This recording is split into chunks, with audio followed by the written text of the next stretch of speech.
Nagluto ako dito ng radish. Yan, ginisa ko yung radish na nilagyan ko ng fish meat at yung black ears pungus mushroom. Ayan guys, samahan nyo ako magluto tayo. Miss Ayusin mo here. Ayan, magluto na tayo guys. Let's start na. Ito guys, meron ako ditong radish. Yung hindi naman masyadong malaki, katamtaman lang. Hiniwalang natin ito ng stick size at bite size. Ayan guys, at ito. Kailangan ito, pag nahiwa na ito guys, ibabad mo ito sa tubig na may asin para po hindi ito ay mangitim. Ayan, kasi nangingitim yun minsan. Ito nga guys, yung ating black ears pungus mushroom. Ayan guys. At binabad ko to sa tubig na mainit para lumaki kasi dry ito guys. So ito meron ako ditong bawang, sibuyas at ito yung aking fish meat na nabili na $10 ang isang guhit. Ayan, isang guhit just. At pirituhin na nga natin ito guys. Ayan. So ayan, pirituhin na natin at imekos-mekos lang natin ito guys. So after nyan, mag-isa tayo same pan yung bawang sibuyas. So ayan guys, at nilagay ko na nga itong ating radish. So ayan, igisa lang natin itong radish hanggang sa ito ay lumambot-lambot at lagyan natin ng konting water para ito ay lumambot at ating pakuluan.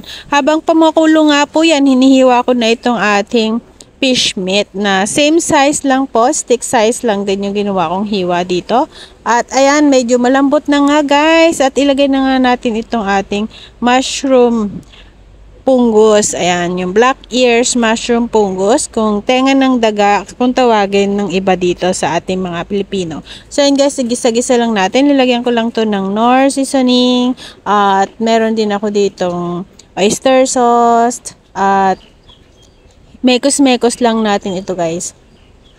So ayan guys, ang mekos-mekos hanggang sa mahalo na nga natin ito at check lang natin kung malambot na yung ating radish at pwede nang kagat-kagatin at yung ating black ears pungus mushroom at inilagay ko na nga dito yung ating fish meat. Ayan, yung fish meat na yan, i-mix lang natin at mekos-mekos lang natin hanggang sa ito ay lumambot. Tinakpan lang natin ito saglit at ito check na natin kung okay na ba or hindi pa, yung luto na ba. Ay, maganda kasi ito guys, yung walang sauce, yung walang siyang sabaw, yung stick lang talaga yung sauce niya sa ating sangkap. So ayan guys, ayan, medyo luto na to guys. So dagdagan ko lang to ng white pepper at sugar at konting salt ay okay na po yan guys. I hope you like this video. Please give me thumbs up, like, shares, and comment down below. Miss Ayusin mo here. Thanks for watching mga guys, mga kaayos. And God bless po everyone. Ayan, sakto-sakto at luto na nga ito guys. At ilipat na natin ito sa malinis na plate at ready to serve na ang ulam today. Ayan guys, at masarap na ulam at simple lang. Ang pinatiran ko po pala to ng chicken or kaya pork, pwede na i-partner natin dito guys. Ayan.